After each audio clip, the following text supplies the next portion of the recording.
The more software you have on your PC, the longer it takes for Windows to start. Why? Because when you install new software, sometimes it adds itself to the list of startup apps, and that means a lot of software starting automatically when you reboot. Your computer has a lot more to do, and needs more time to do it. It's simple to see which programs are opening on startup and stop them. This works in the same way in both Windows 10 and Windows 11. Open your Settings app.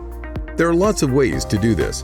You can press the Windows key and the I key at the same time, or click the Start button, then the cogwheel. Also in the Start menu, you can look for the word Settings, and you can go to the search box and type Settings. Once you're in Settings, go to Apps, then Startup. Here's all the software that can start automatically. To stop something, turn it off. It really is that easy. To decide which software to turn off, look at the impact.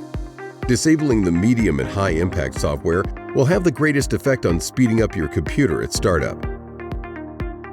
If you'd prefer a specialist did this for you, or perhaps wanted to manage which settings your staff can access, we can help. Get in touch.